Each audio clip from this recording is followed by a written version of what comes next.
Assalamualaikum warahmatullahi wabarakatuh.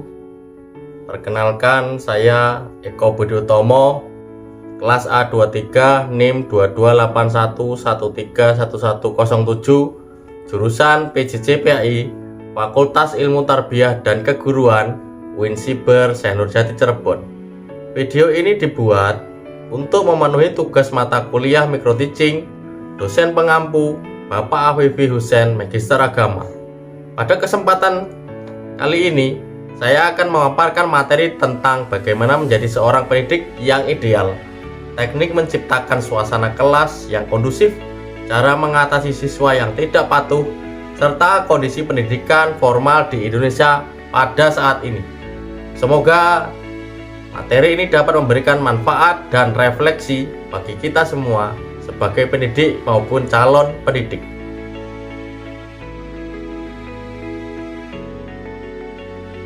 Seorang pendidik yang ideal, mereka yang tidak hanya mengajar, tetapi juga mampu mendidik dengan hati, membentuk karakter siswa, dan menjadi sumber inspirasi dalam pembelajaran. Untuk menjadi seorang pendidik yang ideal, ada beberapa standar primer yang harus dimiliki, diantaranya 1. Kompetensi pedagogik, yaitu kompetensi dalam hal kemampuan untuk memahami karakter siswa dan merancang metode pembelajaran yang sesuai. 2. Kompetensi profesional, yakni penguasaan materi pembelajaran secara mendalam dan luas. Selanjutnya, kompetensi kepribadian, dalam hal ini mencakup kemampuan seseorang pendidik menjadi teladan yang baik, berintegritas tinggi, dan sabar. 4.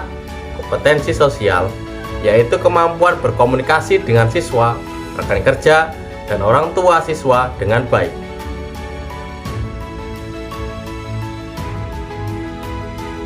Selanjutnya, bagaimana sih teknik membangun suasana kelas kondusif itu?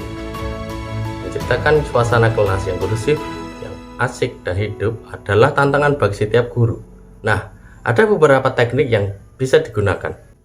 Yang pertama, ice breaking di awal pembelajaran. Aktivitas ringan atau permainan kecil agar siswa lebih semangat. Yang kedua, metode pembelajaran interaktif. Diskusi seperti ini seperti diskusi kelompok, tanya jawab, dan penggunaan media kreatif seperti video atau permainan edukatif. Yang ketiga, pemberian apresiasi. Nah, memberikan penghargaan kepada siswa yang aktif untuk memotivasi mereka. Yang keempat, pendekatan dua arah, yaitu guru tidak hanya memberikan materi, tetapi juga mendengarkan pendapat siswa dan memberikan ruang berekspresi kepada mereka. Dengan suasana yang kondusif, siswa akan merasa senang, nyaman, dan termotivasi untuk aktif dalam pembelajaran.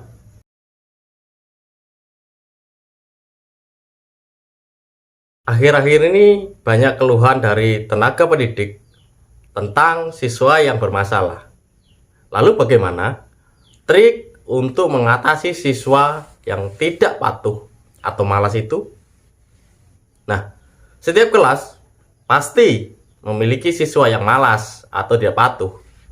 Untuk mengatasi hal ini, pendidik dapat melakukan beberapa pendekatan. Di antaranya, 1. Pendekatan personal. Ajak siswa berdialog secara pribadi untuk mengetahui penyebab sikap mereka itu.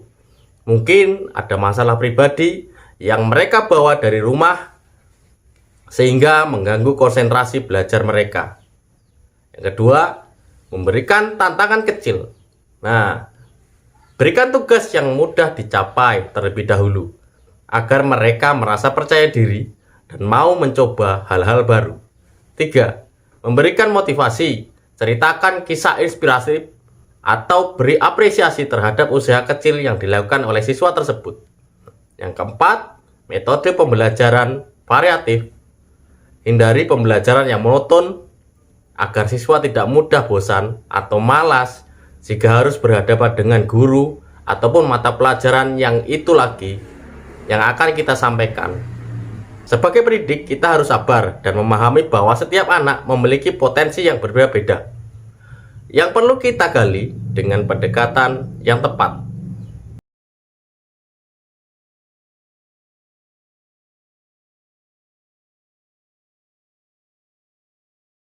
Akan saya bahas selanjutnya yaitu tentang kondisi pendidikan formal di Indonesia. Saat ini kondisi pendidikan formal di Indonesia sedang tidak baik-baik saja. Lalu, apakah pendidikan formal di Indonesia sudah ideal? Jawabnya belum sepenuhnya. Pendidikan kita masih memiliki tantangan besar seperti kualitas pendidikan yang tidak merata di daerah terpencil, akses pendidikan yang masih terbatas, dan lain-lain. Kurikulum yang kurang fleksibel, sistem pendidikan sering fokus pada nilai, bukan pengembangan kreativitas dan karakter siswa. Kualitas pendidikan yang beragam, ada pendidik yang belum memenuhi standar kompetensi idealnya. Namun di sisi lain, sudah ada langkah positif seperti program Merdeka Belajar dan pembiasaan deep learning yang digagas oleh Menteri Pendidikan Dasar dan Menengah yang memberikan kebebasan dalam metode pengajaran dan upaya peningkatan kompetensi guru. Kita berharap semoga pendidikan Indonesia ke depannya dapat mencetak generasi yang unggul, berkarakter, dan berprestasi di tingkat global.